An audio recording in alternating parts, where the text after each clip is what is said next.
The first problem we discussed in class was named head and clouds, so today we're gonna talk about arousal emotion, but first of all, let me make a little bit of context and I'll read the text we had in Canvas and then we'll discuss it. Somewhere in southwestern Canada near Vancouver, a 3,000 feet long and some 210 feet up in the air, a wobbly suspension bridge hangs over a mountain stream. This bridge, the Capilano Suspension Bridge, was the scene of a very elegant experiment conducted in 1974. A very attractive interviewer stood on the bridge. She would ask men passing by to write a short drama about a young man in a picture she would show. Having concluded their short stories, the interviewer would ask the men if she would like her to explain the experiment in more detail at a later time. She would tear off one edge of her paper, upon which she would jot her name and telephone number. The same experiment was also conducted atop another bridge. This bridge was made of solid wood, with a much broader walkway, shorter and firmer than the Capilano Bridge, and hung only 10 feet over a shallow stream. On analysis of the stories, it turned out that the stories of the men atop of the Capilano Bridge contained more sexual content than those written by the men on the other, lower bridge. Moreover, 50% of the men on Capilano Bridge rang the interviewer back for more information, while the same percentage for the men on the lower bridge was amounted to only 13%. We are all familiar with this situation, but still, the results were crazy, and that drives us to our first question. What is the relation between arousal and emotion? First of all, we gotta define what is arousal and what's emotion. We can say that arousal is the state of being activated, either physiologically or psychologically. And emotion is the mental state caused by stimuli. And going back to the question, what's the relation then between arousal and emotion? The answer is easy, it depends on the theory you like best. We're gonna talk about 3 different ones, and I'm gonna explain them chronologically. First theory. The James-Lange theory of emotion. This theory was published in the late 19th century, and the authors, James and Lange, said that the experience of emotion is the interpretation of a physiological response, such an arousal, for example, and each emotion has its own physiological patterns. A sentence that makes this so clear is, "You don't cry because you're sad because you cry." Also, this theory emphasizes the physiological arousal as the key, in that the cognitive processes alone would not be sufficient evidence for an emotion. If we could draw a process of this experience, it would be, first of all, the stimuli, the event, then leads us to the physiological response. And then we have an interpretation of this physiological arousal, this physiological response, and that leads to the emotion. Okay, that was the first theory, and it had so many problems. I'm gonna talk about 4 problems for this theory. 1. There are too many emotions if we have to give each one a different arousal patterns. 2. There are too many emotions that have the same symptoms. Let me tell you an example. If you're playing hockey, probably your heart rate will be so fast and you will be sweating, and that will happen too if you see a dead body, for example, but the emotion, of course, is not the same. 3. This is an important problem. It lacks of a cognitive component. What does it mean? That we don't pay attention to beliefs, knowledge, and thoughts. We only pay attention to the physiological arousal. And 4. Every time you have a physiological response, they say, James and Lange, that your brain gives an emotion. But it isn't true at all, because as we saw in the experiments, you can have been artificially aroused if you got epinephrine injected, and you are aware of it, you are aware of your arousal, and you don't have any particular emotion. In conclusion, this theory was dismissed. So it wasn't a good day for James and Lange when in 1927, these 2 men, Cannon and Bard, published a new theory. Second theory. Of course, their main goal was to deny James-Lange theory, because, as we know, many different emotions have the same patterns of physiological response. Thus, physiological response is not the only thing, there's something else there. And what is more, physiological responses don't appear always immediately.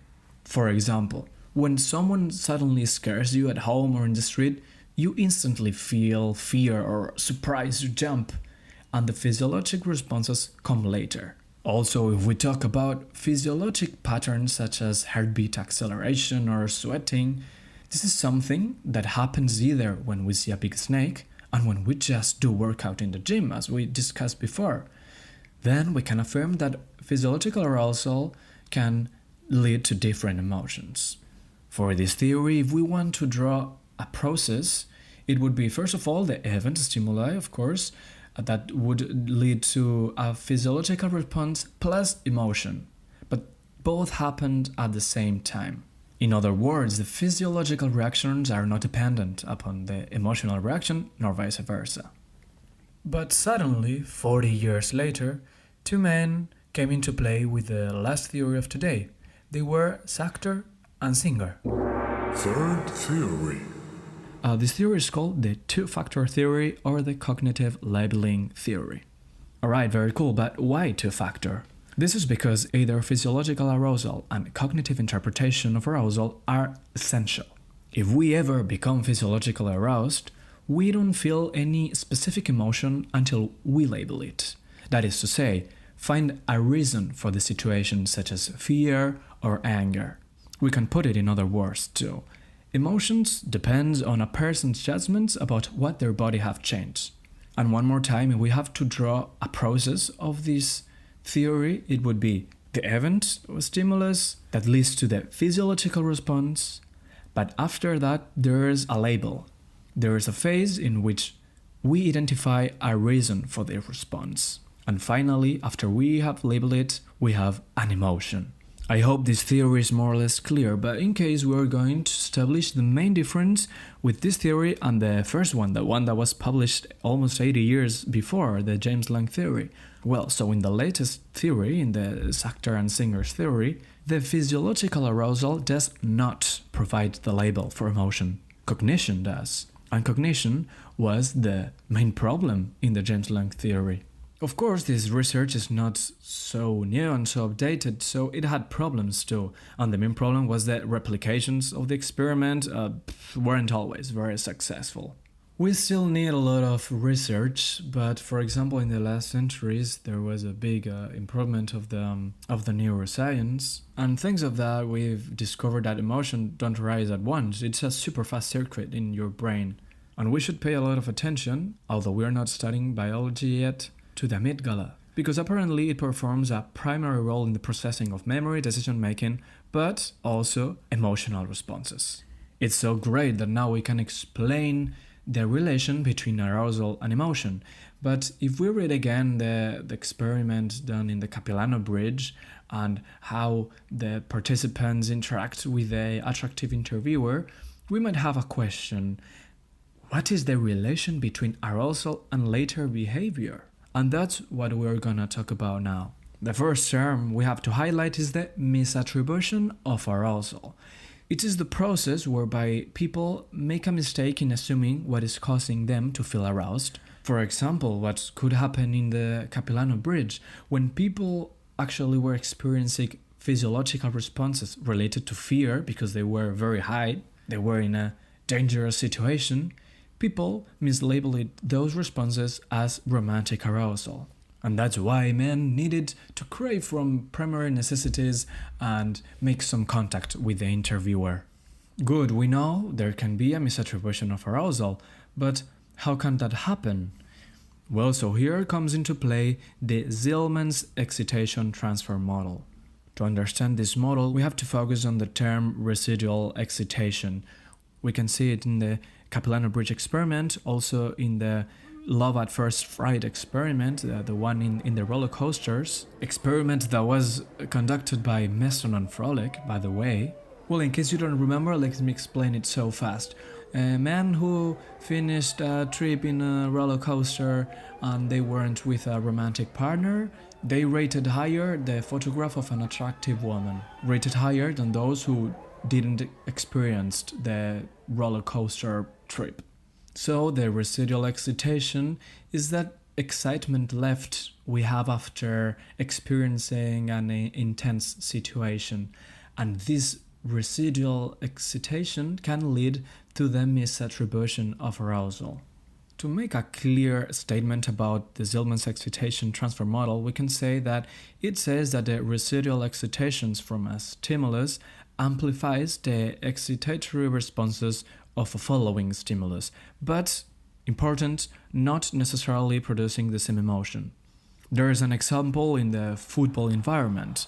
The excitement in football matches can lead to a violent fight between rival hooligans, but of course the emotion you have in the stadium while the match is going on is not the same emotion as you have when it's over. I'll try not to be redundant, but during this period of residual excitement that an individual is exposed to another emotion-provoking situation, they may misattribute the residual excitement to the current situation. In this theory, it was also said that the expression of aggression, for example in football matches, or any other emotion, is a function of three things. First one, a learned aggressive behavior. 2, an arousal or excitations from another source. And third, the person's interpretation of the arousal state, such that an aggressive response seems appropriate. But that's another discussion. The publication of this model drove Schachter-Singer to say that when people are uncertain about how they feel, their emotional state is sometimes determined by the reactions of others around. But be careful, because this level of physiological arousal can be too intense. Here comes the example. If you have the arousal of working out at the gym and then you're driving back home, you come across someone who's angry, that will make you angry too.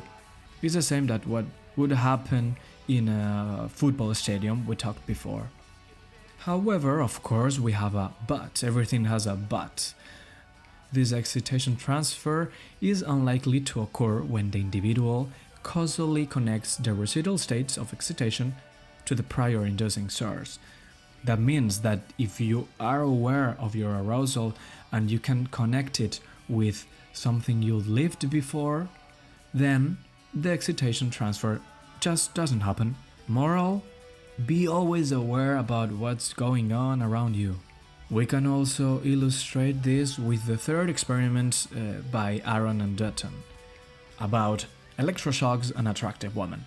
Well, so when subjects found out that they were gonna get a strong shock and they had an attractive girl present, they reported significantly less fear than when no potential sexual object was present.